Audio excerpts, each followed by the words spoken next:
ચાલો મિત્રો આગળ વધીએ તો પ્રદેશ શોધવાનો દાખલો છે, ધ્યાન આપજો. પ્રદેશ શોધો y બરાબર 3 × e raised to under root x² - 1 log x - 1. હવે પ્રદેશ શોધવાના દાખલામાં તમારે x ની કિંમત શોધવાની, કે વિધેય કયા ચલમાં છે ને એ ચલની કિંમત શોધવાની ને x ની એવી કિંમત હોવી જોઈએ કે આમાં મૂકવાથી રકમ વ્યાખ્યાયિત થવી જોઈએ.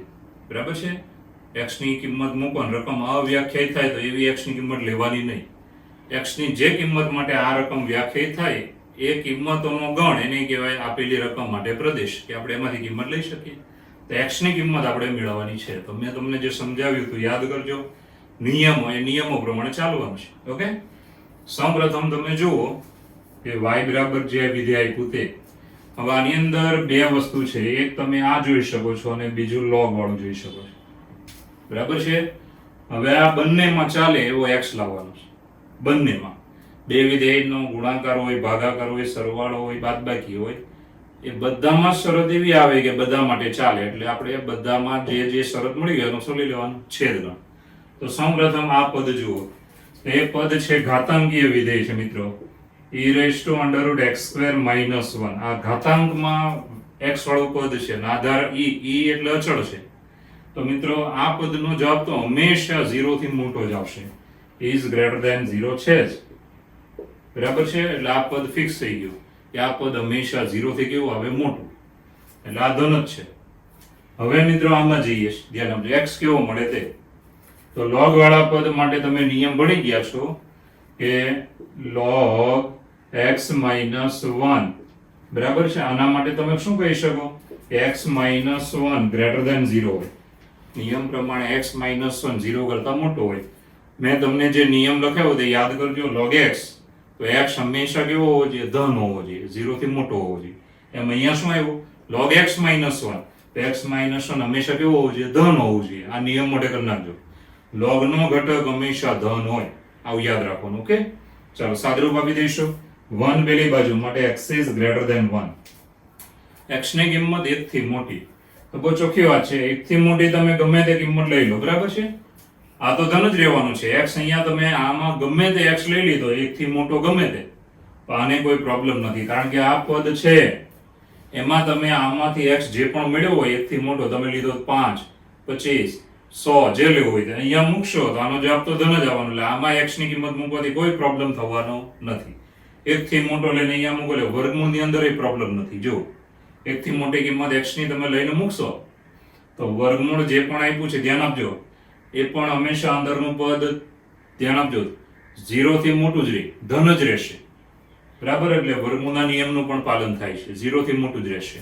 અને આમ પણ ઘાતાંકીય વિધેય છે એટલે આ પદનો જવાબ તો ધન જ રહેવાનો છે. અને x અહીંયા તમારે જે મળ્યો છે તે આની અંદર મૂકવાથી કોઈ પ્રોબ્લેમ નથી થતો કે x ની કિંમત 1 થી મોટી લઈ લો, અહીંયા ગમે તે મૂકી દો, તો વર્ગમૂળની અંદરનું પદ હંમેશા ધન જ આવે છે. એટલે એ પણ વ્યાખ્યાયિત થાય છે. તો આ x ની કિંમત માટે બંને પદ વ્યાખ્યાયિત થાય છે. બંને માટે આપણે પ્રદેશ થશે x ની કિંમત 1 થી મોટી માટે ડોમેન ઓફ y. જો આ y આપ્યું છે ને એટલે y લખવાનું. બરાબર છે? એટલે કે y no Pradesh is equal to, ચાલો x ની કિંમત 1 થી મોટી છે તો વિવૃત અંતરાલ 1. બરાબર છે ને? 1 થી મોટી એટલે આમ જવાનું ધન ઇન્ફિનિટી. 1 થી મોટી ઇક્વલ નથી આપ્યું એટલે વિવૃત અંતરાલ કરવાનું. તો આપણો જવાબ થયો વિવૃત અંતરાલ 1 થી ઇન્ફિનિટી. ચલો મિત્રો બીજી વાર જુઓ. બે વિધેય ગુણાકારમાં આપેલા છે. આ ત્રણને આપણે લેવાનું નહીં, કારણ કે આપણે x વાળા જ લેવાના હોય છે. હવે આ પદ તો હંમેશા ધન જ હોવું જોઈએ, મેન શરત ગણાય, કારણ કે ઘાતાંકીય વિધેય છે. અચળની ઘાતમાં x વાળું પદ આવે, અચળની ઘાતમાં. પછી તમારે વર્ગમૂળની અંદરનું પદ એ હંમેશા ધ્યાન આપજો 0 ને 0 થી મોટું રહેવું જોઈએ. એ આપણી શરત હતી. ઓકે, એ આપણે હમણાં આમાં લખતા નથી. પહેલા આપણે આને ગણી નાખીએ, પછી જે x મળે એ x આમાં ચાલે છે કે નહીં એટલું જ જોવાનું. ઓકે, તો શું આવે જુઓ. તો બહુ ચોખ્ખી વાત છે કે log x - 1 માટે x - 1 0 થી મોટો એટલે ધન જ હોવો જોઈએ. નિયમ આપણો 1 પેલી બાજુ લીધો એટલે ખબર પડી x ની કિંમત 1 થી મોટી છે. હવે 1 થી મોટી છે એવી બધી કિંમત વાસ્તવિક તમે લઈ લો. 1.2 લઈ શકો, 1.99 લઈ શકો, 25 લઈ શકો, જે લેવો હોય. 1 થી મોટી કોઈ પણ કિંમત આમાં મૂકો ને તો આમાં કોઈ પ્રોબ્લેમ થતો નથી. માટે આ કિંમત બંનેમાં ચાલે એવી આવી છે. બંનેમાં ચાલે છે માટે આ કિંમત કેવી થઈ ગઈ? તો પ્રદેશની કિંમત માટે ડોમેન ઓફ y વિધેય y આપ્યું છે એટલે ડોમેન ઓફ y એટલે કે y નો પ્રદેશ એકથી મોટી બધી કિંમત એટલે વિવૃત એકથી ધન ઇન્ફિનિટી. આ થઈ ગયો આપણો જવાબ. ચલો મિત્રો આગળનો દાખલો લઈએ તો શું આપ્યું છે? જો x એ પૂર્ણાંક ભાગ વિધેય છે fx બરાબર under route or minus x square છેદમાં પૂર્ણાંક ભાગ વિધેય x પ્લસ 2 નો પ્રદેશ શું થાય? તો મિત્રો પહેલી વાત એ કે વર્ગમૂળ આવે છે એટલે તમારે પહેલો નિયમ લગાડવાનો, ધ્યાન આપજો. ચાલો વર્ગમૂળ છે માટે એમ કહી શકો આના પરથી કે for માઇનસ એક્સ સ્ક્વેર છેદમાં પૂર્ણાંક ભાગ વિધેય x પ્લસ 2 આનો જવાબ 0 ને 0 થી મોટો. ઓકે, તો આપણે નિયમ લગાડી દીધો. ઓકે, 0 ને 0 થી મોટો. આનો જવાબ 0 ને 0 થી મોટો કેવો આવે વિચાર? તો ચોખ્ખી વાત છે કે અંશ અને છેદ બંને ધન હોય તો જવાબ 0 થી મોટો આવે, અને બંને ઋણ હોય તો ઋણ ભાગ્યા ઋણ એ પણ ધન જ થઈ જવાનું ને. એટલે બંને ધન હોય અથવા બંને ઋણ હોય. અને બીજી ખાસ વાત, ઇક્વલ 0 આપ્યું એટલે અંશનો જવાબ 0 આવે તો જવાબ 0 આવે, છેદ તો 0 લેવાય જ નહીં. એટલે અંશનો જવાબ 0 તો 0 પણ આવી શકે. એટલે યાદ રાખજો આનો જવાબ 0 ને 0 થી મોટો બે શક્યતામાં આવે કે અંશ અને છેદના પદ ધન હોય, અંશ અને છેદના પદ ઋણ હોય, અથવા અંશ બરાબર 0 હોય. બરાબર, એ તો બંનેમાં લઈ લઈશું. તો આના હું બે ભાગ પાડીશ, ધ્યાન આપજો. તો માટે એમ કહી શકાય, ધ્યાન આપજો અહીંયા જ બે ભાગ પડે છે, બરાબર જુઓ. આના પરથી આપણે એવું કહી શકાય કે for માઇનસ એક્સ સ્ક્વેર ની કિંમત 0 ને 0 થી મોટી, અને ચાલો છેદનું પદ છે 0 તો આવશે જ નહીં, ખાલી 0 થી મોટું આવું લેવાનું. આપણ ધન અને આપણ ધન, ધન ભાગ્યા ધન એટલે જવાબ આવે 0 થી મોટો. પછી અંશનો જવાબ 0 આવે તો જ આનો જવાબ 0 થાય. આ એક શક્યતા લીધી. અથવા હવે બીજી શક્યતા, ધ્યાન આપજો, અથવા બીજી શક્યતા બંને ઋણ હોય કે for માઇનસ એક્સ સ્ક્વેર ની કિંમત 0 ને 0 થી નાની હોય, અને ચાલો પૂર્ણાંક ભાગ વિધેય x પ્લસ 2 ની કિંમત 0 થી નાની હોય. ચાલો બંને ધ્યાન આપજો, આમાં બંને ધન લીધા છે, આમાં બંને ઋણ લીધા છે. ધન ભાગ્યા ધન એટલે ધન જવાબ રહેશે, ઋણ ભાગ્યા ઋણ તો પણ ધન જવાબ રહેશે. ચાલો હવે મિત્રો આમાં સાદરૂપ કરવાનું, ધ્યાન આપજો. મહત્વનો દાખલો છે, આઈએમપી છે, ધ્યાન રાખજો. સૌપ્રથમ અહીંયા જુઓ. ચાલો x સ્ક્વેર ને હું પેલી બાજુ લઈ લઈશ તો નેગેટિવ નું પોઝિટિવ, અને છે એટલે આપણે આગળ છેદ લેવાનું થશે. ઓકે, અથવા હોય તો યોગ લેવાનો, અને હોય તો છેદ લેવાનો. ચાલો માઇનસ આને પછી લઈએ, આને પહેલા જુઓ. હવે હું બંને બાજુએ વર્ગમૂળ લઈ લઉં તો તમને ખબર જ છે કે ભાઈ 2 greater than or equal to, અહીંયા લખવાનો મોડ ઓફ x. આને આમ ફેરવીને લખો એટલે તમને ખબર પડી જાય કે mod of x less than or equal to, mod of x less than or equal to આવ્યું એટલે તમે યાદ કરો મેં સૂત્ર લખાયું છે કે મોડ ઓફ અને લેસ ધેન હોય તો વચ્ચેના ભાગમાં આવે તો -2 થી 2 માં x આવશે. તો mod of x less than or equal to એનો મતલબ -2 less than or equal x less than or equal to. ચાલો આનો જવાબ આપણને આવો મળ્યો. બરાબર છે. ફરી વાર જોઈ લો, x સ્ક્વેર પેલી બાજુ, બંને બાજુએ વર્ગમૂળ લીધું, mod of x less than 2. બરાબર છે, ફેરવી લખવાનું. Mod of x less than આવે એટલે તમારે લખવાનું કે માઇનસ થી પ્લસ માં x હોય એટલે -2 થી 2 માં x છે. ઇક્વલ હોય તો ઇક્વલ આપણે લેવાનું. બરાબર છે. ચાલો આમાં જુઓ, એક મિનિટ, આમાં જોતા પહેલા આને જોઈ લો કારણ કે આ બંને સમાન ગણાય. ચાલો x સ્ક્વેર ને હું પેલી બાજુ લઈશ, ધ્યાન આપજો. તો અહીંયા હવે for less than or equal x સ્ક્વેર. ચાલો બંને બાજુએ વર્ગમૂળ લઈશું, therefore 2 less than or equal to mod of x. બીજી ઘાત કાઢો ત્યારે તમારે માનક મૂકવાનું. આ શું આવ્યું? તો mod of x greater than or equal to, આને ફેરવીને લખો. હવે ગ્રેટર ધેન ઓર ઇક્વલ આવે એટલે બે ટુકડા આવે, જે મેં થિયરીમાં સમજાવ્યું તમને. તો કઈ રીતે લખવાનું? તે માટે x ની કિંમત કેવી? તો x is less than or equal -2, x is greater than or equal to. ચાલો આ પદ આપણને મળ્યું. અથવાની જગ્યાએ તમે k લખી શકો છો. ચાલો હવે આપણે આ બે ભાગ પૂર્ણાંક ભાગ વિધેયના છે. તો પૂર્ણાંક ભાગ વિધેય આપણે મહત્વનું વિધેય છે, તમને યાદ હશે મેં સમજાવેલું કે પૂર્ણાંક ભાગ વિધેયમાં 2.5 આવે તો જાપેલો લખવાનો 2, પૂર્ણાંક ભાગ વિધેયમાં 3.7 આવે તો જાપેલો લખવાનો 3. સંખ્યા રેખામાં કોઈ પણ સંખ્યા આવી તમારે ડાબી બાજુએ જવાનું ને પહેલો પૂર્ણાંક આવી લખવાનો. ધારો કે 2.5 અહીંયા છે, આ બાજુ ધ્યાન આપજો 3 છે ને અહીંયા 2 છે, 2 2.5 3. તો પૂર્ણાંક ભાગ વિધેય 2.5 એટલે આ બાજુ જઈને પહેલો પૂર્ણાંક જવાબમાં લખવાનો. તો 2.5 માટે જવાબ શું આવે? 2 તો આવી રીતે આપણે આમાં વિચારવાનું છે, નવું કઈ નથી. ચાલો 2 ને હું પેલી બાજુ લઈશ, ધ્યાન આપજો. માટે પૂર્ણાંક ભાગ વિધેય x is greater than -2. પૂર્ણાંક ભાગ વિધેયની કિંમત -2 થી મોટી છે. તો કેવી કેવી કિંમત આવે? -2 થી મોટી હોય, -2 થી મોટી કિંમત હોય તો કઈ કઈ આવે? તો -1, 0, 1, 2, 3, 4 આવા જ આવે ના. માટે પૂર્ણાંક ભાગ વિધેય x ની કિંમત આવશે -1, 0, 1, 2 ડેશ ડેશ ડેશ. આવા પૂર્ણાંકો જવાબમાં આવશે. x બરાબર કઈ કિંમત લઈએ તો આવા જવાબ આવશે.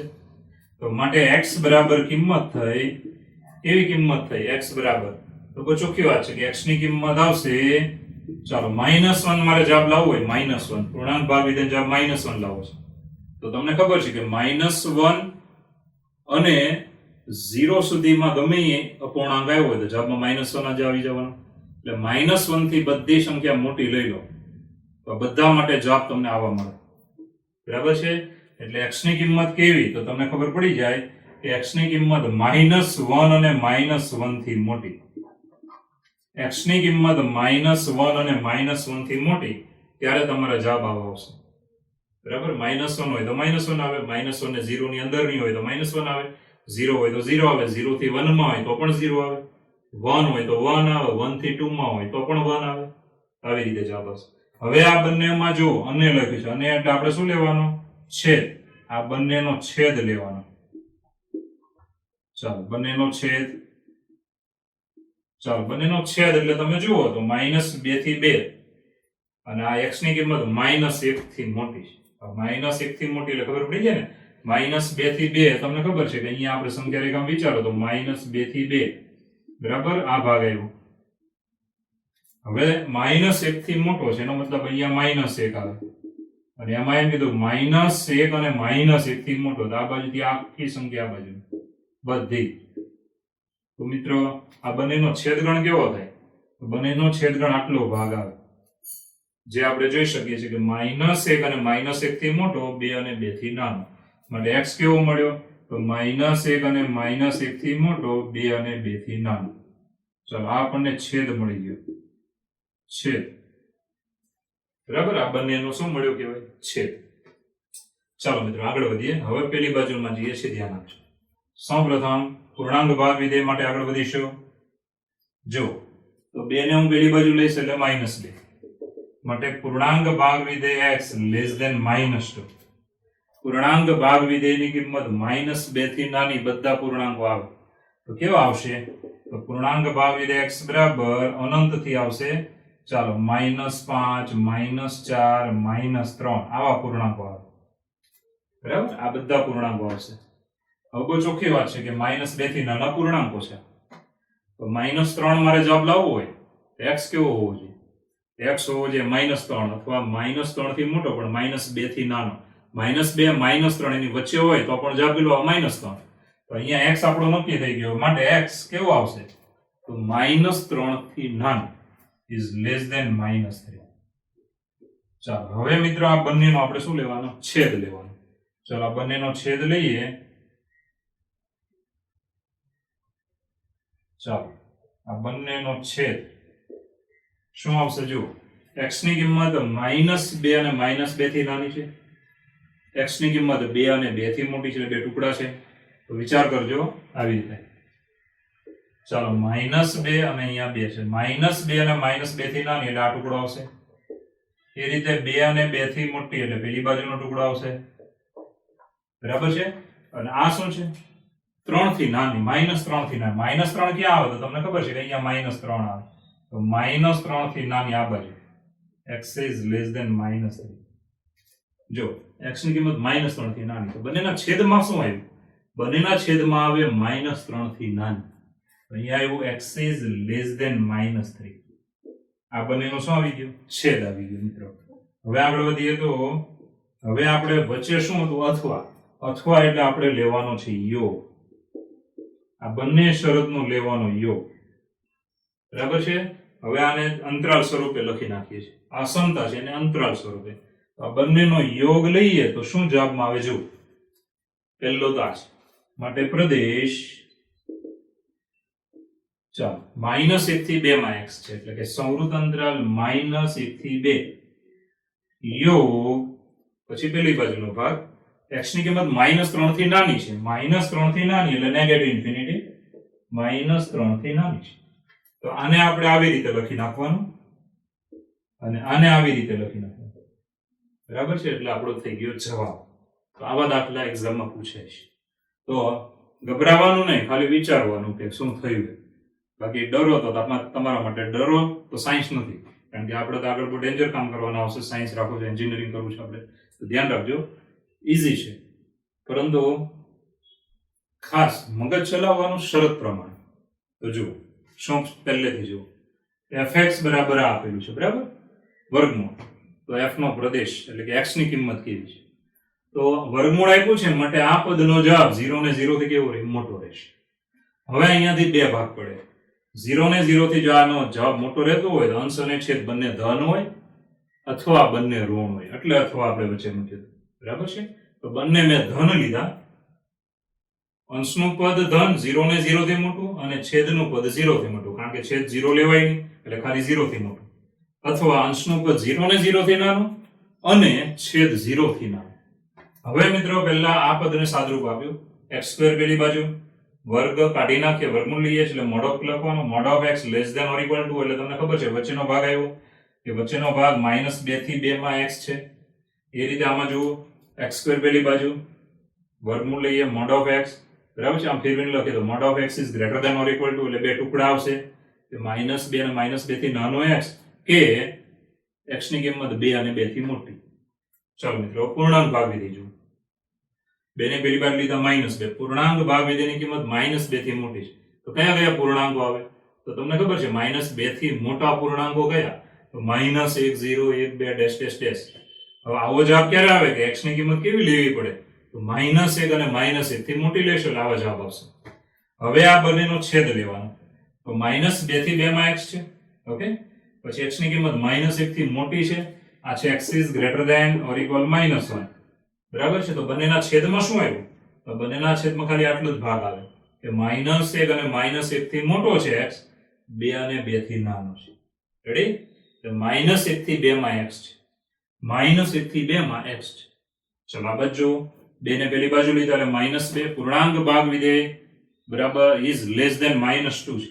એટલે એવા પૂર્ણાંકો જે -2 થી નાના હોય કયા કયા આવે? તો બધાને ખબર છે કે -3 -4 -5 ડેશ ડેશ ડેશ. x કેવો લેવાથી આવો જવાબ આવશે? x લેવો પડે -3 થી નાનો. -3 થી નાનું લઈશું એટલે આવો જવાબ આવશે. ચાલો હવે આપણે આ બંનેનો છેદગણ લેવાનો છે. x ની કિંમત 2 અને -2 અને -2 થી નાની આ બાજુનો ટુકડો, x ની કિંમત 2 અને 2 થી મોટી પેલી બાજુનો ટુકડો. હવે આનો છેદગણ લેવાનો છે x ઇઝ લેસ ધેન -3 સાથે. -3 થી x નાનો છે. હવે આ બંનેનો છેદ તમને અહીંયા દેખાય છે કે આ -2 થી નેગેટિવ ઇન્ફિનિટી છે અને પેલું -3 થી નેગેટિવ ઇન્ફિનિટી છે. તો બંનેના છેદમાં આવે -3 થી નાનો છે x ઇઝ લેસ ધેન -3. ચાલો બંનેનો છેદ લેવો છે. તો છેદ આપણને મળી ગયો કે x ઇઝ લેસ ધેન -3. હવે મિત્રો આ બંનેનો યોગ લેવાનો. યોગ એટલે આ સીધે સીધું જ લખવાનું આવે, પણ આપણા જવાબ આવી રીતે અસમતામાં ન હોય એટલે આપણે અંતરાલ લખવાનું કે -1 થી 2 સંવૃત અંતરાલ. આને બોલવાનું સંવૃત અંતરાલ. અને x ની કિંમત -3 થી નાની છે તો નેગેટિવ ઇન્ફિનિટી ની વાત આવે. તો વિવૃત અંતરાલ -∞ થી -3. ઇક્વલ ન હોય તો વિવૃત અંતરાલ કરવાનું, ઇક્વલ હોય તો કેવું કરવાનું? સંવૃત. તો આ બંનેનો શું આવે વચ્ચે? યોગગણ. તો આ રીતે આ દાખલો સારો દાખલો છે. લખીને પ્રેક્ટિસ કરજો, 100% આવડી જશે. મગજમાં કોઈ ડાઉટ હોય તો ક્લિયર કરી લેવાના. એક વસ્તુ બોર્ડ પર આપણે લખી છે, બરાબર છે? અને ધ્યાનથી તમે ભણો એટલે તમને બધું આવડે અને એટલું સરસ આવડી જાય કે બધા કરતા માર્ક્સ આપણા સારા આવશે. ઓકે, ચલો મિત્રો 12મો દાખલો જો. શું રકમ આપી? fx બરાબર log 1 - x પ્લસ √x² - 1 નો પ્રદેશ. બરાબર, આપણે x ની કિંમત બનાવવાની છે. હવે ખાસ ધ્યાન આપજો, બે વિધેય સરવાળામાં હોય, બે વિધેય બાદબાકીમાં હોય, ગુણાકારમાં હોય, ભાગાકારમાં હોય, એની શરતનો હંમેશા શું લેવાનું? છેદ લેવાનો. તો અહીંયા જોવાનું, ખાસ ધ્યાન આપજો. આપણે હમણાં આગળનો દાખલો ગણ્યો એમાં અંશ અને છેદ હતો ને, બરાબર? એમાં છેદ નહીં લેવાનું. કારણ શું? એ દાખલામાં તો આપણે અંશ અને છેદ વડે જે જવાબ હોય ને એનો જવાબ 0 ને 0 થી મોટો હતો. એટલે બે પદ ભાગાકારમાં છે ને જવાબ 0 ને 0 થી મોટો હોય તમારે બે ભાગ પાડવા પડે કે બંને ધન હોય અથવા બંને ઋણ હોય તો 0 ને 0 થી મોટો જવાબ બને ને એટલે આમાં જુઓ તો બે વિધેય સરવાળામાં છે બરાબર છે અહીંયા ધારો કે આ બે વિધેય ભાગાકારમાં હોત ને તો બંનેની શરત આપણે શું લેવો પડે છેદ લેવો પડે કારણ કે વિધેય છે અંશ અને છેદ એટલું જ છે એની પછી આગળ કંઈ બીજું નથી આપ્યું જ્યારે આગળનો દાખલામાં શું આપ્યું હતું કે અંશ અને છેદ વાળું પદ એનો જવાબ 0 ને 0 થી મોટો હતો બરાબર છે એવું કંઈ આમાં નથી અહીંયા બે વિધેય સરવાળામાં છે એની જગ્યાએ બંને ભાગાકારમાં તો અંશ અને છેદની શરતનો આપણે શું લેવો પડે છેદ હવે ધ્યાન આપજો સરવાળો બાદબાકી ભાગાકાર ગુણાકાર જો વિધેય જ હોય ખાલી સીધું જ તો તમારે હંમેશા બધા જે પદ આપ્યા હોય જેટલા વિધેય આપ્યા હોય અંદર એની શરતનો છેદગણ લેવાનો આની શરતનો છેદગણ આની શરતનો છેદગણ લોગ માટે નિયમ તમે ભણી ગયા છો કે લોગ માટે તમે જાણો છો શું કે ભાઈ લોગનો ઘટક હંમેશા 0 થી મોટો બરાબર છે અને છેદ માટે આને લખવાનું આની શરત લખવાની વર્ગમૂળમાં જે પદ હોય એનો જવાબ 0 ને 0 થી કેવો આવે મોટો આવે x² - 1 greater than or equal 0 ચલો બંનેની શરત બની ગઈ હવે મિત્રો આગળ વધીએ તો x ને હું પેલી બાજુ લઈશ નેગેટિવ નું પોઝિટિવ માટે x ની કિંમત કેવી આવી 1 થી નાની આવી ચાલો 1 થી નાની ઓકે પેલી બાજુ જઈએ તો અહીંયા શું આવ્યું x² greater than or equal 1 -1 ને પેલી બાજુ લીધો માટે +1 વર્ગમૂળ લઈશું તો mod of x greater than or equal 1 હવે તમને ખબર છે mod of અને greater than આવે એટલે તમને યાદ હશે બે ટુકડા પડે છે તો બે ટુકડા કેવા આવશે x is less than or equal -1 x is greater than or equal 1 ચાલો આ રીતે બે ટુકડા આવશે હવે આપણે આ બંને શરતનો શું લેવાનો છેદ લેવાનો છેદ તો બંને શરતનો છેદ કેવો આવે વિચાર કરો x ની કિંમત આ બાજુ જોશો એટલે ખબર પડી જાય x ની કિંમત -1 અને -1 થી નાની છે અને 1 અને 1 થી મોટી છે પેલી બાજુ ચાલો ધન ઇન્ફિનિટી ઋણ ઇન્ફિનિટી અને આમાં શું આવ્યું છે કે x ની કિંમત 1 થી નાની જ આવી છે ખાલી બરાબર અહીંયા ધારો કે 1 હોય તો 1 થી નાની એટલે આ પોઈન્ટ ડાર્ક નહીં કરવાનો 1 થી નાની આવી રીતે છે તો આ બંનેનો છેદગણ લેશો તો શું થાય તો તમને ખબર પડી જાય ને કે છેદગણ તમે જ્યારે લેવા બેસો ત્યારે તમારી પાસે આ જે આકૃતિ છે આને આની પર મૂકી દેવાની તો કેવું આવ્યું 1 થી નાની એટલે અહીંયાથી આ બાજુની સંખ્યા છે બધી બરાબર છે આ જ આકૃતિ અહીંયા મૂકી દીધી બરાબર છે આપણે હવે બંનેના છેદમાં કેટલો ભાગ આવે તો ખાલી આટલો ભાગ આવશે જો -1 અને -1 થી નાની તો છેદ આપણને મળ્યો ધ્યાન આપજો છેદ મળ્યો x is less than or equal -1 આ તમને છેદ મળી ગયો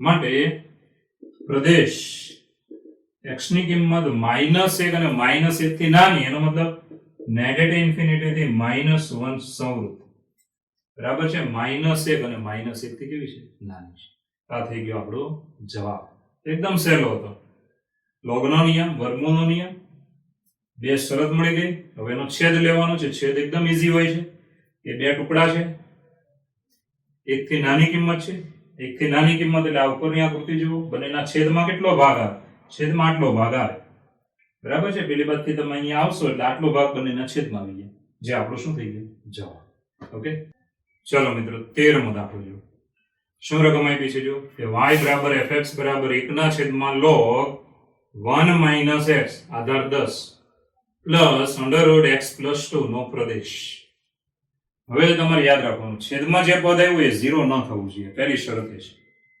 પછી આપણે આની શરતોમાં જઈશું તો પહેલા તો ખાસ ધ્યાન આપજો log ની શરત અને વર્ગમૂળની શરત એ તો બધા જાણો જ છો તો છેદનું પદ 1 છેદમાં છે 0 નહીં થવું જોઈએ આ 0 ક્યારે થાય x બરાબર 0 લેવા x બરાબર 0 લઈ લઈએ તો log 1 મેં તમને થિયરીનો પોઈન્ટ ભણ્યો ત્યારે કીધેલું કે log 1 આવે એટલે 0 મૂકી જ દેવાનો આધાર ગમે તે હોય log 1 is always 0 x બરાબર 0 લેવાથી આ 0 થાય છે એટલે આપણે x બરાબર 0 લેવાથી આ 0 થાય છે માટે આ છેદ 0 ન થવો જોઈએ માટે x બરાબર 0 લેવાય નહીં બરાબર છે તો પહેલા આપણે એ લખી નાખીએ છીએ કે અહીં x is equal to 0 તો log 1 - 0 આધાર 10 બરાબર log 1 આધાર 10 બરાબર 0 થાય છે બરાબર log 1 આધાર ગમે તે હોય log 1 is always 0 માટે x બરાબર નથી 0, બરાબર. માટે x બરાબર 0 લઈ શકો નહીં. x બરાબર 0 લઈ લીધો તો આ છેદનું પર કેવું થઈ જાય 0, અને છેદનું પર 0 લેવાય નહીં. ચાલો આ પહેલો નિયમ લખી નાખો. હવે બીજા નિયમમાં જઈએ, લોગના નિયમમાં જઈશું. ધ્યાન આપજો કે log 1 minus x આધાર 10 આના માટે. ચાલો log નો ઘટક કેવો આવે તો 0 થી મોટો આવે, તો 1 minus x is greater than 0, બરાબર છે. x ને હું પેલી બાજુ લઈશ માટે 1 greater than x માટે આપણને મળી ગયો x less than 1. ફેરવીને લખવાનું, x ની કિંમત 1 થી નાની છે. ચાલો હવે બીજું પદ છે વર્ગમૂળ વાળું, એની માટે વાત કરીશું કે વર્ગમૂળમાં x plus 2 માટે. ચાલો વર્ગમૂળમાં x plus 2 માટે તો અંદરનું પદ 0 ને 0 થી મોટું છે, બરાબર. વર્ગમૂળ આવે એટલે અંદરનું પદ 0 ને 0 થી મોટું. therefore x is greater than or equal -2. x ની કિંમત -2 અને -2 થી મોટી. હવે આ બંનેનો છેદ લેવાનો, 1 અને 2 આનો શું લેવાનો છેદ, અને આ શરતનું ધ્યાન રાખવાનું કે x બરાબર 0 લેવાનું નહીં. તો બહુ ચોખ્ખી વાત છે કે આ બંનેનો છેદ લેશો એટલે શું આવે વિચારો, x ની કિંમત -2 અને -2 થી મોટી, 1 થી નાની. તો ચોખ્ખી વાત છે કે -2 અને -2 થી મોટી અને 1 થી નાની, આટલું જ ભાગ આવે. તો 1 અને 2 નો છેદ લીધા. ચાલો -2 less than or equal x less than 1, બરાબર છે. માટે અને બીજું x ની કિંમત 0 તો લેવાની નથી, તો માટે પ્રદેશ કેવો આવ્યો ધ્યાન આપજો કે -2 અને -2 થી મોટો છે પરંતુ 1 થી નાનો છે. તો સંવૃત અંતરાલ -2 થી 1 વિવૃત, બરાબર છે. x આપણે લેવાનો છે કેવો તો -2 અને -2 થી મોટો અને 1 થી નાનો છે, એટલે સંવૃત, ઇક્વલ હોય તો સંવૃત, ઇક્વલ ના હોય તો વિવૃત. અને 0 સિવાયનો. કેમ 0 સિવાયનો? તો x બરાબર 0 આવે નહીં. જો તમે 0 લઈ લીધો તો છેદનું પદ કેવું થઈ જાય છે 0, છેદ 0 થવો જોઈએ નહીં. તો આપણી કિંમત x ની કેવી આવી તો -2 અને -2 થી મોટી, 1 થી નાની, પણ 0 લેવાનો નહીં. અંદર 0 આવે, 0 લેવાનો નહીં. ઓકે, તો પહેલેથી જોઈ લો. રકમ જુઓ, પ્રદેશ શોધવાનો છે, છેદનું પદ 0 થવું જોઈએ નહીં, તો 0 થાય છે. કઈ રીતે થાય છે તો log 1 બરાબર 0 થાય. તો x બરાબર 0 ધારો કે તમે લઈ લો તો log 1 is always 0, માટે x બરાબર 0 લેવાય નહીં, બરાબર છે. અહીંથી નક્કી થઈ ગયું કે x 0 લેવાનું જ નથી. ચાલો પછી આ log વાળું પદ લીધું, log નો ઘટક 0 થી મોટો માટે x less than 1 આવ્યું. વર્ગમૂળ વાળું લીધું, અંદરનું પદ 0 ને 0 થી મોટું માટે x ની કિંમત -2 અને -2 થી મોટી આવી. 1 અને 2 નો છેદગણ, x ની કિંમત -2 અને -2 થી મોટી, 1 થી નાની, બરાબર છે. તો આપણો જવાબ આવો થાય કે -2 અને -2 થી મોટી, 1 થી નાની. હવે અંદર 0 તો આવે છે એટલે અહીંયા તો ના પડી કે 0 લેવાનું નથી આપણે, બરાબર છે. એટલે x આમાંથી લેવાનો અને 0 સિવાયનો લેવાનો છે, બરાબર. 0 લઈ શકો નહીં. આ થઈ ગયો આપણો જવાબ. ચલો મિત્રો, નેક્સ્ટ એક્ઝામ્પલ. વિધેય fx બરાબર √log x આધાર 0.5 નો પ્રદેશ. પ્રદેશ એટલે x ની કિંમત, બીજું કંઈ નહીં. ઓકે, તો અહીંયા જોવાનું fx બરાબર જે વિધેય આપ્યું છે આપણી પાસે, એમાં x ની કિંમત લાવવાની છે, એવી કિંમત લાવવાની કે આ વ્યાખ્યાયિત થાય. બસ આટલું યાદ રાખવાનું. તો સૌપ્રથમ ધ્યાન આપજો મિત્રો, વર્ગમૂળ આવ્યું એટલે તમારે પહેલો નિયમ લાગશે કે વર્ગમૂળની અંદરનું પદ 0 ને 0 થી મોટું છે. તો પહેલો નિયમ આપણો આવો લાગશે કે અંડર રૂટ હોય તો હંમેશા મોઢે રાખવાનું, અંદરનું પદ 0 ને 0 થી કેવું આવે મોટું આવે. ચાલો હવે મિત્રો મેં તમને એક નિયમ લખાયો તો યાદ કરજો. નિયમ કેવો લખાયો હતો તો મોઢે રાખવાના આવા નિયમો કે આપણી પાસે હોય, ધ્યાન આપજો, log x આધાર a, બરાબર છે. આનો જવાબ ગ્રેટર ધેન b હોય તો તમારે પહેલા શું જોવાનું કે a કેવો છે.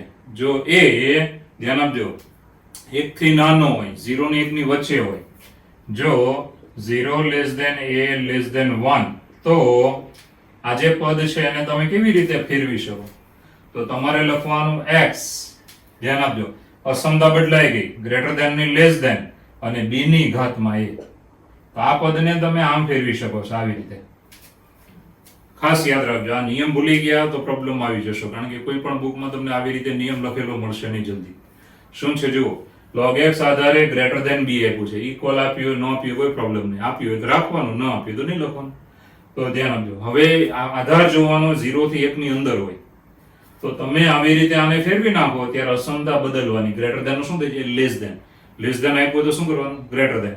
તો ઘટક બરાબર અહીંયા જે આધાર છે ને એની ઘાત, સામેવાળું પદ ઘાતમાં લઈ લેવાનું.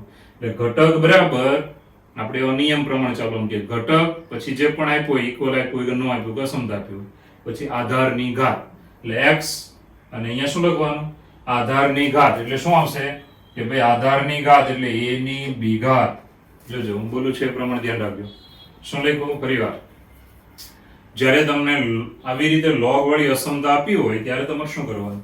આધારને ધ્યાનમાં લેવાનું. પહેલા તો આધાર 0 થી 1 માં હોય તો તમારે આને આમ ફેરવવું હોય તો ફેરવી શકશો. ગુજરાતીમાં શું યાદ રાખવાનું કે ઘટક અને પેલી બાજુ શું થાય? આધારની ઘાત. આધાર કોણ છે? એ છે, એટલે આપણે અહીંયા જે હતું એ લીધું છે, ફેરવીને ધ્યાન આપજો. આધાર a અને સામેવાળું પદ ક્યાં લઈ લેવાનું? ઘાતમાં. પછી ઘણા છોકરા એમ કે સાહેબ અહીંયા a ની કિંમત, એનો મતલબ આધારની કિંમત 1 થી મોટી હોય તો અસમતા જેમ હોય એમ જ રાખવાની, તો બદલવાની નહીં. ખાલી આધાર 0 થી 1 માં હોય તો જ અસમતા બદલવાની. હવે અહીંયા જુઓ, આપણા માટે એ જ વસ્તુ છે. આધાર છે 0.5. હવે 0.5 1 થી તો નાની કિંમત છે, એટલે આપણે અસમતા બદલવી પડશે.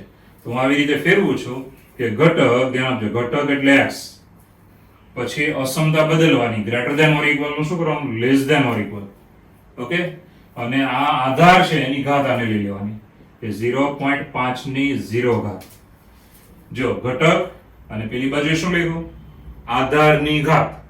જો અહીંયા જો પેલી બાજુ શું લખ્યું હતું કે ભાઈ આધારની ઘાત. ઓકે, અસમતા કેમ બદલી? કારણ કે આધાર જે હતો એ 0 થી 1 માં હતો. 0.5 0 થી 1 માં જોઈએ અંદર. ઓકે મિત્રો, હવે આનું સાદુરૂપ આપી દઈએ. 0.5 ની 0 ઘાત એટલે 1 માટે x is less than or equal 1. ચાલો, x ની કિંમત 1 અને 1 થી કેવી આવી? નાની આવી. હવે આપણે ધ્યાન આપજો, આ વર્ગમૂળ માટેનો નિયમ લગાડ્યો કે વર્ગમૂળ હોય તો અંદરનું પદ 0 અને 0 થી કેવું આવે? મોટું આવે. ઓકે, હવે મિત્રો log માટે નિયમ લખીએ છીએ, ધ્યાન આપજો. તથા log x આધાર છે 0.5 આના માટે. હવે જ્યારે log હોય ને તો એનો નિયમ શું લાગશે કે log નો ઘટક હંમેશા 0 થી કેવો હોય? મોટો હોય. તો આના માટે કહી શકાય x is greater than 0. જો મિત્રો, બે નિયમ લાગ્યા છે, ધ્યાન આપજો. બે નિયમ. તમને એમ થાય આમાં ખબર કેમ પડે બે નિયમ લગાડવાના? રકમ જોવાની, રકમમાં બધી ખબર પડી જાય. પહેલું તો વર્ગમૂળ છે, વર્ગમૂળનો નિયમ લાગ્યો. પછી આ log છે, જો અંદર પાસે જોવાનું log છે તો log નો નિયમ લગાડવાનો. તો વર્ગમૂળનો નિયમ કયો છે? તો વર્ગમૂળનો નિયમ તમારે યાદ રાખવાનો છે કે અંડર x હોય તો x ની કિંમત 0 ને 0 થી મોટી આવે. તો યાદ રાખજો, અંડર x હોય તો x ની કિંમત 0 ને 0 થી મોટી આવશે. તો અંડર અને જે છે અંદર એની કિંમત 0 ને 0 થી મોટી. આ પહેલો વર્ગમૂળનો નિયમ લગાડ્યો. ઓકે, હવે અહીંયા log નું એક સૂત્ર છે, આ સૂત્ર તમારે મોઢે રાખવાનું કે આધાર જો 0 થી 1 માં હોય, 0.5 એમાં જ છે, તો તમારે અસમતા બદલીને આને આમ ફેરવી શકો છો કે ઘટક અને પેલી બાજુએ આધારની ઘાત. અસમતા ગ્રેટર ધેન ઓર ઇક્વલ નું શું કરી નાખ્યું? Less than or equal. બરાબર છે. હવે 0.5 ની 0 ઘાત એટલે 1. તો અહીંયાથી આપણે મળ્યું x ની કિંમત 1 અને 1 થી નાની છે. ઓકે, હવે આપણે log નો નિયમ લાગશે. કેમ log નો? તો આ તો log વાળો પદ છે ને એનો નિયમ લાગશે. જુઓ, log x આધાર 0.5 માટે log નો જે ઘટક છે એ હંમેશા 0 થી કેવો આવે? મોટો આવે. હવે જે આપણને આ બે શરત મળી ગઈ, 1 અને 2, આપણને એનું શું લેવાનું? છેદગણ. ચાલો, 1 અને 2 નો છેદ લેતા. હવે છેદ કેવી રીતે આવે આમ વિચારવાનું. x ની કિંમત 1 અને 1 થી નાની એટલે આ બાજુ નેગેટિવ ઇન્ફિનિટી બાજુ. x ની કિંમત 0 થી મોટી, તો અહીંયા 0 હોય ને, 0 થી મોટી એટલે પોઝિટિવ ઇન્ફિનિટી બાજુ. એક આમ જાય છે ને બીજો આમ જાય છે, તો બંને આટલા ભાગમાં ક્રોસ થયા કહેવાય. તો આટલો ભાગ એનો શું કહેવાય? છેદ. બરાબર છે. તો કેવો આવે? 0 થી મોટો, 1 અને 1 થી નાનો. ચાલો, x ની કિંમત આવી 0 થી મોટી, 1 અને 1 થી નાની. માટે ડોમેન ઓફ f બરાબર વિધેય f નો પ્રદેશ બરાબર વિવૃત 0 થી 1 કેવું લેવાનું? સંવૃત. વિવૃત 0 થી 1 સંવૃત. ઓકે, તો એકદમ સહેલો દાખલો છે, એકવાર હજુ જોઈ લો. પહેલો નિયમ અંડરરૂટ નો અંદરનો પદ 0 ને 0 થી મોટું. આપણે આ નિયમ લગાડ્યો, બરાબર છે? 0 ને 0 થી મોટું. ઓકે, હવે આને આમ ફેરવવું પડે, નહીં તો તમે જવાબ ના લાવી શકો. તો ભાઈ આધાર છે એ 0 થી 1 માં હોય તો અસમતા બદલવી પડે ફેરવો ત્યારે. આવી રીતે ફેરવીએ છીએ. જો ઘટક અને પેલી બાજુએ શું લખવાનું? આધારની સામેવાળું પદ ઘાતમાં લઈ લો, આધારની ઘાત, અસમતા બદલાઈ ગઈ. હવે સાદરૂપ આપી દેવાનું એટલે કિંમત મળી ગઈ. ચાલો, બીજો નિયમ કયો? તો log નો નિયમ છે કે log x હોય, બરાબર, તો x હંમેશા 0 થી મોટો જ આવે. હવે 1 અને 2 નો છેદગણ, x 0 થી મોટો, 1 અને 1 થી નાનો, માટે આ છે આપણો જવાબ.